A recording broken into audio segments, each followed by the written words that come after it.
بسم الله الرحمن الرحيم. الحمد لله رب العالمين، نحمده ونستعينه ونستهديه ونستغفره، ونعوذ بالله من شرور أنفسنا ومن سيئات أعمالنا. من يهده الله فلا مضل له ومن يضلل فلا هادي له. أشهد أن لا إله إلا الله وحده لا شريك له، وأشهد أن محمدًا عبده ورسوله. اللهم صل وسلم على هذا النبي الكريم وعلى آله وأصحابه والتابعين ومن تبع هداه إلى يوم الدين. أما بعد. Muslimin muslimat, tuan-tuan dan puan-puan, penonton yang saya hormati, alhamdulillah, tengah hari ini kita akan bersama kembali dalam kisah Nabi Ibrahim siri yang kedua, di mana Allah Subhanahu wa taala menjelaskan banyak di dalam ayat-ayat Al-Quranul Karim. Tapi di sini kita nak melihat dari ayat 51 sampai ayat 56 Suratul Anbiya, iaitulah menyambung pengajian kita 2 minggu yang lalu. Nabi Ibrahim dalam fasa dia berada di negeri asalnya Iraq sebagai menjalankan tugas seorang utusan Allah dan Nabiullah yang terpilih. Pertama yang dia ajar untuk menyembah Allah, mentauhidkan Allah adalah ayahnya sendiri yang bernama Azar. Dalam masa yang sama, dia pun meneruskan tugasnya untuk mengajak kaum ataupun bangsanya sendiri. Kita akan melihat dari ayat 51 Suratul Anbiya. A'udzu billahi minasyaitonir rajim. Wa laqad atayna Ibrahima rusydahu min qabl wa kunna bihi 'alimin. Dan demi sesungguhnya kamilah yang telah menganugerahkan kepada Ibrahim rusydahu, yang dia memperoleh bimbingan dan petunjuk, kecelikan dia, kepintarannya dalam menyampaikan dakwah, min qabl, sebelum ini. Di dalam surah Al-An'am, Nabi Ibrahim pun telah mengadakan munazarah, perbincangan mengikut apa yang diyakini oleh kaumnya, yang mereka adalah di antaranya mempercayai kepada kekuatan cahaya, sama ada mereka menuhankan bulan, bintang dan matahari. Lalu Nabi Ibrahim di dalam hujahnya, dia menyatakan semuanya itu atau cahaya yang ada pada bulan, pada bintang dan yang lebih besar pada matahari tidak berkekalan. Di siang hari matahari walaupun besar cahayanya, di waktu malam matahari tidak kelihatan. Begitu pula bulan yang lebih besar daripada bintang, dia hanya bercahaya di waktu malam, di waktu siang dia pun sudah tiada. Sedangkan Allah Subhanahu wa taala yang memelihara, yang mencipta, yang menjaga, yang mengatur, Allah Subhanahu wa taala senantiasa berada untuk kita mengadu, berdoa, memohon kepadanya.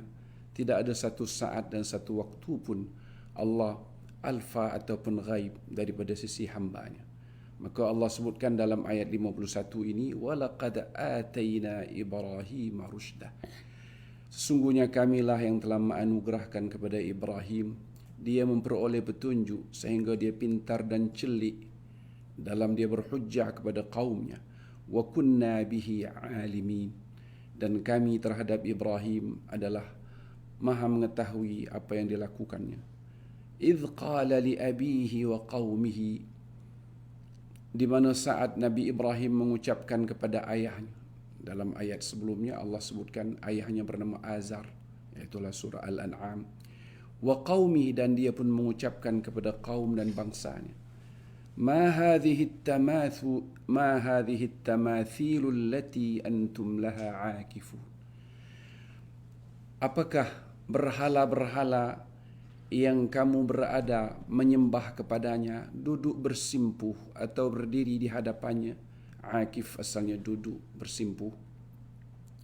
Yang kamu menyembah kepada berhala-berhala, apakah arti berhala-berhala yang kamu berada menyembah dalam keadaan bersimpuh, tunduk dan sujud kepadanya? Qalu, kaum Nabi Ibrahim menjawab. Ini yang kita sebutkan bahawa Nabi Ibrahim berhadapan dengan bangsanya. Mereka menjawab, wajadna aba'ana laha abidin. Kami telah mendapati, telah menemui, telah menerima dari ayah-ayah kami, nenek moyang kami, laha terhadap berhala-berhala ini, mereka adalah orang yang menyembah. Kami sebagai anak cucu dan keturunan dari mereka, maka kami akan mengikuti apa yang mereka imani, yang mereka lakukan, apa yang mereka sembahkan.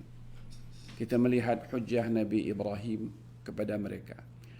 Qala laqad kuntum antum wa aba'ukum fi dhalalin mubin. Beliau Nabi Ibrahim alaihi salatu wassalam mengucapkan, demi sesungguhnya kamu berada, begitu juga nenek moyang kamu, nenek datuk kamu, dalam kesesatan yang begitu terang dan begitu jelas. Apabila Nabi Ibrahim menyebut bahawa yang kamu sembah adalah berhala yang tidak boleh berbicara, yang tidak boleh memberikan apapun kepada kamu, sama ada memberikan kebaikan atau sebaliknya akan menyulit dan menyusahkan kamu. Kamu berada yang kamu sembah hanya sekedar mengikut kepada apa yang telah dilakukan oleh ayah, oleh datuk, nenek moyang, leluhur-leluhur yang telah lalu. Lalu Nabi Ibrahim mengucapkan, benar-benar kamu dan nenek leluhur-leluhur kamu dahulu, ayah dan datuk-datuk kamu, benar-benar dalam kesesatan. Gunakan akal pemikiran, bagaimanakah manusia yang lebih diberikan Allah boleh berbicara, boleh berfikir. Ini adalah batu atau kayu atau cahaya, yang manusia adalah dilebihkan Allah daripada makhluk-makhluk ini. Itu yang disembah. Benar-benar kamu tidak menggunakan akal, kamu adalah di dalam kesesatan. Lalu kaum Nabi Ibrahim melihat persoalan yang diungkapkan oleh Nabi Ibrahim, hal yang berkenaan dengan keyakinan, dengan agama dan keimanan. Apabila Nabi Ibrahim menyebutkan bahawa mereka dan nenek moyangnya sekali adalah dalam keadaan sesat, apakah benar Nabi Ibrahim berbicara dengan serius, berbicara dengan sungguh-sungguh, atau Nabi Ibrahim bergurau? Itu yang Allah sebut pada ayat 55 dalam surah ini, surah Al-Anbiya. Qalu aji'tana bil haqq am anta minal la'ibin. Mereka berkata, apakah engkau wahai Ibrahim datang kepada kami dengan membawa kebenaran yang kau ucapkan ini untuk kami tidak menyembah nenek yang disembahkan oleh nenek moyang kita selama ini? Apakah yang kau bawa untuk kami menyembah Allah Tuhan yang Esa? Yang kau bawa ini adalah sesuatu kebenaran? Am anta minal la'ibin? Atau sebenarnya engkau adalah bermain ataupun bergurau dengan kami? Tolong jelaskan. Apakah benar yang kau mengecam kami dan nenek moyang kami adalah orang yang sesat? Ini ucapan kau serius atau hanya engkau bergurau? Atau memang benar-benar yang kau bawa ini adalah sesuatu yang hak? Lalu Nabi Ibrahim dalam mematahkan hujjah mereka, qala bar rabbukum rabbus samawati wal ard alladhi fatarahun wa ana ala dhalikum minasy syahidin. Nabi Ibrahim mengungkapkan dengan jawapannya, bahkan Tuhan yang patut kamu sembah, yang patut kamu sujud, yang kamu patut berada di hadapannya untuk tunduk, meminta dan memohon kepadanya, Tuhan kamu yang sebenarnya adalah Tuhan yang memiliki, yang mencipta dan mengatur seluruh langit dan bumi. Alladzi fatarahunna, dialah yang menciptakan makhluk-makhluk langit dan bumi dan selain daripada langit dan bumi dari tiada kepada ada. Itu maksud daripada kalimat fatarahunna, mencipta dari tiada. Wa ana ala dhalikum minasy syahidin, dan aku terhadap yang demikian itu, iaitulah menyembah kepada Allah yang memiliki langit dan bumi. Dia jugalah yang menciptakan dari awalnya, dari tiada kepada ada. Adalah Allah, itulah Tuhan yang aku mengajak kamu untuk kita menyembahnya, untuk kita beribadat kepadanya, untuk mengakui diri kita sebagai hamba kepadanya. Wa ana ala dzalikum minasyahidin. Dan aku adalah menyaksikan diriku bahawa dialah yang menciptakan langit dan bumi. Di sini kita nak melihat Nabi Ibrahim menyebut wa ana ala dzalikum minasyahidin. Tak ubahnya kita apabila mengucapkan asyhadu an la ilaha illallah wa asyhadu anna Muhammadar Rasulullah. Syahadah maknanya kesaksian. Aku bersaksi bahawa tiada Tuhan melainkan Allah. Kalimatut tauhid, la ilaha illallah, tiada Tuhan melainkan Allah, itu adalah satu hakikat. Sama ada manusia atau makhluk lain mau mengakui atau tidak mengakuinya. Memang satu hakikat yang Allah Ta'ala hanya Dia Tuhan, tiada Tuhan melainkan Dia. Akan tetapi yang diperlukan daripada hambanya, kalau kita memeluk Islam, orang yang belum Islam, atau kita sebagai orang Islam, mengucapkan dalam tahiyat kita, asyhadu an la ilaha illallah. Dalam azan kita, asyhadu an la ilaha illallah. Begitu juga wa asyhadu anna Muhammadar Rasulullah. Aku bersaksi. Di sini Nabi Ibrahim juga, aku adalah orang yang menyaksikan. Hakikat yang memang Allah Ta'ala menciptakan langit dan bumi dari tiada. Itu sesuatu kepastian. Sama ada manusia mengakui, tahu atau tidak tahu. Kita hanyalah disuruh oleh Allah mengikuti kebenaran. Kerana kebenaran yang sebenarnya, langit dan bumi adalah ciptaannya dan aku salah satu di antara orang yang menyaksikannya. Itu yang diucapkan oleh Nabi Ibrahim. Sama juga dengan dalam kita mengucapkan asyhadu an la ilaha illallah wa asyhadu anna Muhammadar Rasulullah. Saya menjadi saksi. Kerana hakikat la ilaha illallah, tiada Tuhan melainkan Allah, itu suatu kebenaran yang tidak tawar-menawar. Memang sesuatu sama ada makhluk semuanya mengakui atau tidak. Akan tetapi apabila kita menyebutkan aku menyaksikan, berarti kita adalah salah satu di antara hamba-hamba Allah yang mengikuti kebenaran dan mengakui dan menjadi saksi bahawa memang benar tiada Tuhan melainkan Allah. Begitu juga Nabi Ibrahim. Aku adalah di antara orang yang menyaksikan bahawa Tuhan yang patut kamu sembah adalah Allah yang menciptakan langit dan bumi dan makhluk keseluruhannya. Bukan beribadat kepada berhala ataupun patung yang tidak bermanfaat. Di sini kita nak melihat bahawa Nabi Ibrahim dalam dia berhujjah kepada kaumnya begitu kuat. Kalau kamu mewarisi ataupun mengambil cara untuk menyembah berhala ini daripada ayah, kemudian daripada datuk, ayah mengambil daripada datuk, datuk mengambil daripada moyang sebelumnya dan seterusnya. Itu adalah cara yang tidak benar. Kalau kita mau mengikuti daripada ayah dan ibu ataupun dari nenek moyang, kita haruslah mengikuti atau patutlah mengikuti yang benar. Kalau mereka berada di dalam kesalahan, untuk apa kita ikut-ikutan, apatah lagi di dalam hal keimanan dan berpegang kepada agama. Maka Allah Subhanahu wa Ta'ala di dalam hal ini apabila kaumnya melihat Nabi Ibrahim mengucapkan dengan tegas, lalu mereka dalam keadaan terperanjat. Kau ni berbicara yang kau bawa ini benar wahai Ibrahim, atau engkau adalah bersenda gurau dengan kami.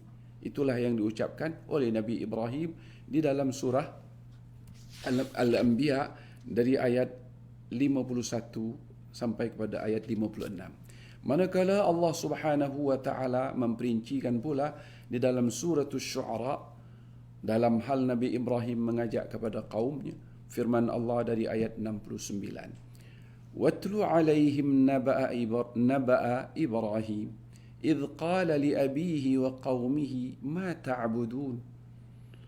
Bacakanlah wahai Muhammad. Begitu juga kita disuruh untuk mengucapkan terhadap mereka mengenai berita ataupun cerita Nabi Ibrahim. Idh qala li abihi wa qaumihi, saat dia mengucapkan kepada ayahnya dan dia mengucapkan kepada kaumnya, ma ta'budun, apakah yang kamu sembahkan ini? Maknanya berhala ini yang kamu sembah. Qalu na'budu asnaman fanadhallu laha 'akifin. Mereka menjawab, kami menyembah berhala-berhala ini dan kami akan berterusan, dhalla yadhillu nadhillu, kami akan berterusan terhadap berhala ini, akifin, duduk bersimpuh, menyembah dan berada di hadapannya untuk selama-lamanya. Lalu Nabi Ibrahim mengucapkan atau menjawab kepada mereka, qala hal yasma'unakum idh tad'un? Apakah berhala-berhala patung yang kamu sembah, mereka ini mendengar kamu saat kamu memohon doa, saat kamu meminta kepada mereka? Apakah mereka berhala-berhala ini mendengar? Aw yanfa'unakum aw yadurrun? Ataukah berhala ini boleh memberikan kebaikan, boleh membawa manfaat kepada kamu, menguntungkan apa yang kamu inginkan, dia boleh berikan. Aw yadurrun? Atau dia boleh memudaratkan kamu, menyakitkan kamu, menyusahkan kamu. Kalau kamu tidak menyembah dia, dia akan ugut, kamu akan mati, kamu akan mendapat sakit, atau kamu tidak akan memperoleh rezeki. Lalu kaumnya seperti di dalam ayat surah Al-Anbiya menjawab dengan jawapan yang sama. Qalu bal wajadna aba'ana kadzalika yaf'alu. Mereka menjawab, bahkan kami telah mendapati ayah dan nenek moyang kami, begitulah mereka melakukan, lalu kami mengikuti apa yang mereka lakukan. Lalu Nabi Ibrahim mengucapkan lagi dengan hujjahnya, qala afara'aytum ma kuntum ta'budun antum wa aba'ukumul aqdamun fa innahum aduwwun li illa rabbal alamin. Nabi Ibrahim mengucapkan, coba kamu beritahukan kepadaku, coba kamu lihat bagus-bagus, lalu kamu beritahukan kepadaku apa yang telah kamu sembah selama ini dan juga yang disembah oleh nenek moyang kamu yang sebelumnya dari zaman berzaman, al-aqdamun yang dahulu kala. Fa innahum aduwwun li illa rabbal alamin. Sesungguhnya patung-patung ini bukan Tuhan, malah dia adalah musuh bagiku. Kerana aku mengajak kamu untuk menyembah Allah yang Maha Benar, bukan mengajak untuk kepada kepalsuan yang kita sendiri membuatnya, lalu kita sendiri memohon kepadanya. Melainkan aku adalah yang tidak aku musuhi, yang aku adalah berpadu kepadanya sebagai wali tempatku bergantung adalah Rabbul Alamin, Allah yang memiliki alam semesta. Alladhi khalaqani fahuwa yahdin. Apabila Nabi Ibrahim menyatakan sifat-sifat dari ayat 78 sampai kepada ayat-ayat yang berikutnya untuk menyatakan Allah yang disembah adalah Tuhan semesta alam. Dialah yang menciptakan diriku. Tadi itu sebutkan Rabbal Alamin, Tuhan pencipta alam. Yang aku sembah Tuhan yang telah menciptakan aku. Fahuwa yahdin. Asalnya fahuwa yahdini. Ada ya yang tidak ditulis, maka dibariskan dengan baris bawah. Nun itu fahuwa yahdini asalnya. Dan dia jugalah, maka dialah yang telah menciptaku, dia jugalah yang telah memberikan bimbingan dan hidayah kepadaku. Walladhi huwa yut'imuni wa yasqin. Sama juga di sini yut'imuni wa yasqini. Ya yang di ujung daripada yasqin tidak disebutkan atau tidak ditulis, tapi nun di bawahnya ditulis dengan baris bawah. Dan dialah yang telah memberikan makan kepadaku. Segala apa yang aku makan dan minum semuanya adalah Allah. Wa yasqini, dan dia juga yang telah memberiku minum. Jadi Allah yang aku sembah, Tuhan semesta alam, sepatutnya memang dialah Tuhan yang patut aku beribadat kepadanya. Kenapa tidak? Dia yang telah menciptakan aku. Dia yang telah memberikan bimbingan dan hidayah kepadaku. Bukan sekedar hidayah untuk mendapatkan hidayah kita beriman kepada Allah, malah dari dalam perut sampailah manusia meninggal dunia walaupun dalam keadaan kafir, tetap mendapat hidayah secara insting. Dia tahu makan mana yang bagus, dia memilih, dan dia juga tahu dapat dalam kehidupannya untuk memilih yang terbaik. Itu juga adalah nau'un minal hidayah, satu macam daripada hidayah. Di sini Nabi Ibrahim sama ada menyebutkan hidayah yang secara khusus, bahawa Allah telah melantiknya sebagai Rasul sehingga tahu apa yang kamu sembah itu adalah salah. Walaupun telah diwarisi daripada nenek moyang yang sebelumnya, yang aku adalah menyembah Allah Subhanahu wa Ta'ala, yang kamu mengajak aku untuk menyembah kepada berhala, ini adalah musuh bagiku. Yang menjadi teman atau yang menjadi pautan, yang tempatku bergantung, waliku. Kerana di dalam bahasa Arab kadang wali sebaliknya adalah adu, musuh sebaliknya adalah wali. Jadi wali juga yang memiliki, yang mengatur, yang mempunya. Jadi Allah Subhanahu wa taala melainkan Tuhan. Allah Subhanahu wa taala Rabbul Alamin, dialah waliku. Allazi khalaqani fahuwa yahdin, yang telah menciptakan aku, maka dialah yang memberikan hidayah kepadaku. Wallazi huwa yut'imuni, dan dialah yang memberikan aku makan.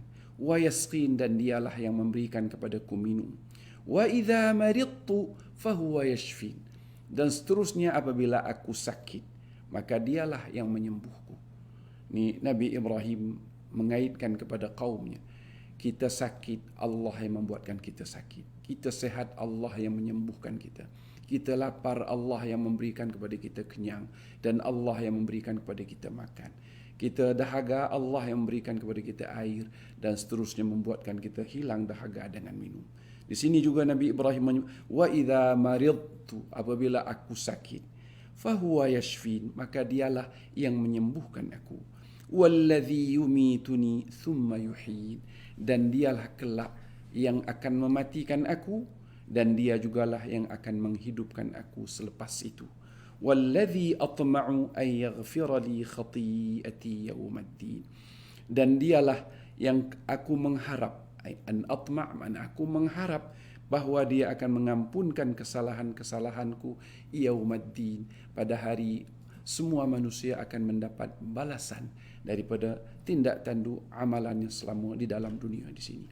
Jadi di sini kita nak melihat Nabi Ibrahim alaihissalam dalam berhujjah kepada kaumnya, begitu kuat hujjahnya sehingga kaumnya adalah patah, tidak dapat untuk melawan hujjah Nabi Ibrahim. Kalau kamu menganggap bahawa berhala-berhala ini sebagai Tuhan kerana mengikuti apa yang telah dilakukan oleh nenek moyang, cuba masing-masing kita berfikir bahawa Tuhan yang tempat kita untuk bergantung, tempat kita untuk meminta, tempat kita adalah untuk memohon perlindungan. Apabila kita susah, kita datang kepadanya. Apabila kita senang juga, kita menyatakan puji-pujian kepadanya. Itu adalah Allah. Allah Subhanahu wa ta'ala, Tuhan yang menciptai dan menguasai alam semesta. Dan Allah Subhanahu wa ta'ala, segala apapun yang berkenaan dengan diri kita, yang berkenaan dengan alam semesta, semuanya adalah di tangan Allah. Dialah yang memberikan kebaikan, dan dia jugalah yang boleh memberikan kemudaratan. Bila kita susah, kita datang kepadanya. Bila kita senang pun sebaliknya, kita bersyukur kepada dia. Lalu apabila kita nak melihat kaumnya sudah tidak dapat lagi menjawab apa yang dihujahkan oleh Nabi Ibrahim, dan saya juga di sini kalau boleh akan menyambung sedikit juga di dalam ayat surah Al-Ankabut, apabila Nabi Ibrahim berkata kepada kaumnya, kalau kamu ingin menyembah, sembahlah Tuhan yang boleh memberikan kepada kamu rezeki.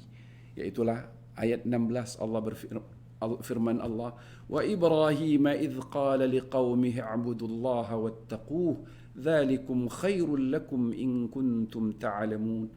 Dan Nabi Ibrahim ingatlah saat dia mengucapkan kepada kaumnya, sembahlah Allah dan takutlah kamu kepadanya. Dzalikum khairul lakum in kuntum ta'lamun. Yang kamu mengabdi, mengaku hamba kepada Allah, patuh kepada Allah dan takut, serta kamu adalah berwaspada kepadanya, itulah yang terbaik bagi kamu jika kamu tahu bahawa apa yang kamu lakukan itu adalah salah. Jika kalau kamu tahu bahawa sesuatu yang bermanfaat untuk kamu tidak lain, kalau kamu ingin menyembah, sembahlah Allah. Kalau kamu ingin bersimpuh kerana kamu takut kepadanya, takutlah hanya kepada Allah. Innama ta'buduna min dunillah, innama ta'buduna min dunillahi awthanan wa takhluquna ifka. Tidak lain yang kamu sembah selain Allah adalah berhala-berhala, dan kamu telah membuatkan satu ifkan, satu kebohongan, satu kepalsuan. Kamu telah mencipta satu kepalsuan, iaitulah Tuhan yang kamu cipta sendiri, Tuhan yang palsu. Innal ladzina ta'buduna min dunillah ya la yamlikuna lakum rizqa. Sesungguhnya Tuhan-Tuhan yang kamu sembah yang selain Allah itu, mereka tidak mempunyai kemampuan, tidak memiliki, tidak mempunyai keupayaan untuk memberikan rezeki kepada kamu. Fabtaghu 'indallahi rizqa.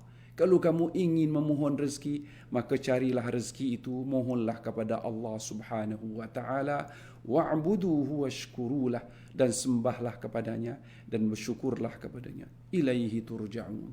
Karena lambat laun kamu akan kembali atau dikembalikan kepadanya.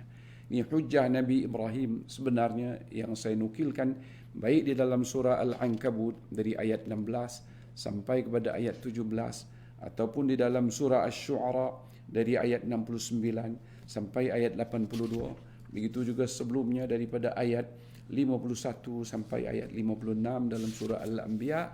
Semuanya ini adalah Nabi Ibrahim mengajak kepada kaumnya, dan kaumnya tidak dapat menjawab, lalu mereka menggunakan kekerasan. Karena kita tahu bahawa orang yang bijak pandai, mereka tidak akan menggunakan kekerasan. Cukup manusia diberikan Allah dengan akal pemikiran. Cukup manusianya dengan lidahnya, dia dapat berhujjah. Apabila orang itu adalah kembali kepada kekerasan ataupun bertindak dengan sesuatu yang ingin membunuh dan lain-lain, itu menunjukkan kekalahan daripada mereka. Kerana mereka tidak mampu dengan akal, dengan percakapan, dengan hujjah mereka, lalu mereka adalah mengugut Nabi Ibrahim alaihissalam. Kemudian seterusnya kalau kita ingin sambungkan adalah Nabi Ibrahim mengajak kepada raja untuk beriman tadi, mengajak ayah dia, kemudian seterusnya lebih luas kepada kaumnya secara menyeluruh di Iraq.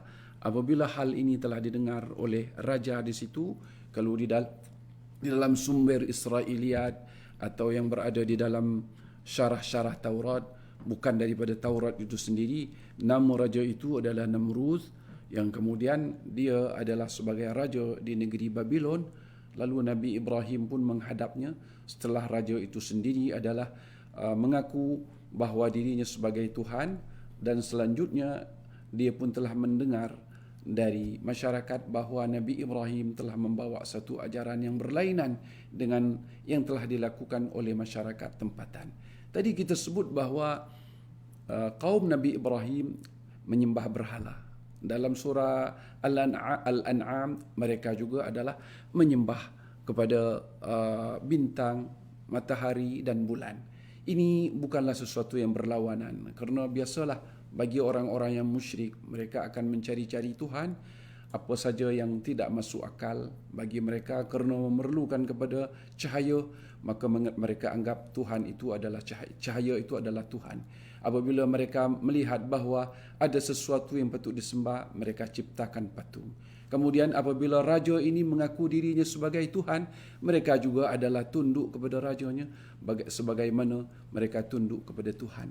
Jadi itulah yang kita nak melihat. Al-Quran tidak menyatakan nama raja itu, tapi Allah di dalam Al-Quran, di dalam surah Al-Baqarah ayat 258 menyatakan raja itu adalah raja yang angkuh, raja yang mengaku dirinya sebagai Tuhan. Kalau boleh saya hanya membacakan satu ayat ni insya-Allah. Alam tara ila alladhi hajja Ibrahim fi rabbih an ataahu Allahul mulk idh qala Ibrahim rabbi alladhi yuhyi wa yumit qala ana uhyi wa umit qala Ibrahim fa inna Allah ya'ti bish-shamsi min al-mashriq fa'ti biha min al-maghrib fabuhita alladhi kafar wallahu la yahdi al-qawma adh-dhalimin. Tidakkah engkau melihat wahai Muhammad, begitu juga kita yang baca Al-Quran, kepada orang yang berhujjah kepada Ibrahim? Dalam hal ini adalah Allah sebut raja, an atahullahul mulk, berkenaan dengan fi rabbih, pada Tuhan Nabi Ibrahim, itulah kepada Allah. Dia mempersoalkan Nabi Ibrahim, mengajak kaumnya, mengajak ayahnya, mengajak juga raja itu untuk beribadah kepada Allah, menyembah Allah, mengakui Allah sebagai Tuhan. An atahullahul mulk, bahawa yang dia berani berhujjah kepada Ibrahim kerana Allah telah memberikan kepadanya kekuasaan, dia sebagai raja. Idh qala Ibrahim, saat itu Nabi Ibrahim berkata kepada raja ini, Rabbi, Tuhan yang aku mengajak untuk engkau juga menyembah kepadanya, alladhi yuhyi wa yumit, yang boleh menghidupkan dan boleh mematikan. Lalu raja itu menganggap dengan angkuhnya bahawa kalau Tuhanmu yang kau sembah boleh menghidupkan dan boleh mematikan, maksud Nabi Ibrahim di sini adalah menciptakan daripada sesuatu yang mati boleh menjadi hidup, seperti daripada benih menjadi pokok yang hidup. Ataupun kita daripada tiada, Allah ciptakan menjadi hidup. Wa yumit, dan juga Allah yang mematikan. Begitu juga manusia dan makhluk yang lain. Kita yang hidup, kelak yang mati. Jadi Allah yang membuatkan kita hidup, yang menciptakan dari tiada, dan Allah juga kelak yang akan mematikan.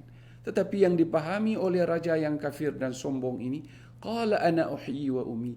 Aku pun boleh menghidupkan dan aku pun boleh mematikan. Dia hanya berhujah dengan membawa sama ada 2 orang pesalah di dalam penjara untuk dikemukakan kepadanya, ataupun orang biasa kerana dengan kekuasaan yang begitu besar. Lalu dia berkata, ini aku akan hidupkan dia. Maknanya aku lepaskan dia dari penjara. Atau kalau orang bukan dari penjara, ini aku biarkan dia hidup, aku tidak hukumkan. Dan ini aku akan hukumkan dia dengan hukuman mati, aku yang mematikannya. Tetapi Nabi Ibrahim dalam hujahnya begitu kuat. Kalaulah maksud Nabi Ibrahim disalahfahami oleh raja ini, Nabi Ibrahim mengalih hujah dengan hujah yang baru.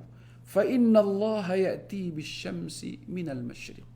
Kalau engkau boleh menghidupkan dengan anggapanmu, iaitulah memaafkan orang yang patut dihukum bunuh, atau kau membiarkan rakyatmu tidak dihukum sehingga hidupnya untuk sementara waktu, sementara yang lain kau boleh bunuh bila-bila masa, atau orang yang akan dihukum bunuh kau akan bunuhkan. Okey, sekarang aku akan mengajak kepada engkau. Allah subhanahu wa ta'ala yang aku sembah adalah yang mendatangkan matahari, mana menerbitkan matahari minal masyriq, dari timur. Kalau engkau Tuhan yang tadi boleh menghidupkan, dan juga engkau maknanya boleh berkuasa, fa'ti biha minal maghrib. Tolong kau datangkan matahari ini terbitnya dari arah barat. Fabuhital ladzi kafar. Di sini tergamam, buhit maknanya, buhita ar-rajul maknanya duhisha. Maknanya dia pun dalam keadaan tergamam, tidak ada jawapan, dan dalam keadaan patah hujah. Fabuhital ladzi kafar. Dia pun tersenyap, tidak ada sesuatu yang dia akan jawab kepada Nabi Ibrahim. Wallahu la yahdil qaumadh zalimin. Dan Allah subhanahu wa ta'ala memang pun tidak akan memberikan petunjuk dan bimbingannya, sama ada di dalam hujah ataupun dalam lain-lain, kepada golongan-golongan yang zalim, iaitulah raja yang mengaku dirinya juga sebagai orang yang punya kuasa seperti Allah subhanahu wa ta'ala. Ini di antara yang Allah subhanahu wa ta'ala menceritakan kepada kita dakwah Nabi Ibrahim saat Nabi Ibrahim berada di negeri asalnya, iaitulah negeri Iraq. Sebelum kita mengakhiri kisah Nabi Ibrahim, sebenarnya kisah Nabi Ibrahim ini adalah begitu banyak dan panjang di dalam Al-Quran. Seperti yang saya sebutkan 2 minggu yang lalu, 25 surah di dalam Al-Quran Allah menyebutkan tentang Nabi Ibrahim, dan 69 kali nama Nabi Ibrahim disebutkan di dalam Al-Quran. Boleh kita bayangkan di dalam surah Al-Baqarah sendiri Allah menyebut nama Nabi Ibrahim sebanyak 15 kali. Jadi oleh sebab itu dalam 2 sesi kita menceritakan kisah Nabi Ibrahim daripada Al-Quranul Karim. Hanya saya mengambil secebis daripada begitu banyak dan begitu panjang huraiannya. Yang kita dapati daripada sifat Nabi Ibrahim yang Allah selalu pujikan, dia terhadap manusia walaupun kepada kaumnya yang degil, dia adalah bersifat dengan halimun. Dia adalah begitu penyantun, penyabar, lapang dada. Terhadap Allah, sifat Nabi Ibrahim adalah awwahun munib. Itu Allah sebut dalam surah Hud. Dia adalah selalu mengeluh dan mengadu kepada Allah, merasakan diri dia sedih, adalah senantiasa tunduk. Awwah adalah orang yang banyak menyebutkan artinya merasakan sedih terhadap Allah subhanahu wa ta'ala. Kemudian Allah sebutkan munib, selalu kembali kepada Allah dengan ibadat, dengan memohon keampunan kepada Allah subhanahu wa ta'ala. Itu yang di dalam diri Nabi Ibrahim. Terhadap kaumnya dia adalah halimun. Dan memang sosok Nabi Ibrahim yang memang menjadi contoh sepatutnya untuk kita semua adalah bersifat begitu penyabar dan begitu penyantun, tidak cepat untuk diprovokasi, tapi adalah orang yang begitu bersabar, lapang dada, boleh menerima apapun daripada kaumnya, dia pun hanya membalas dengan ucapan yang terbaik.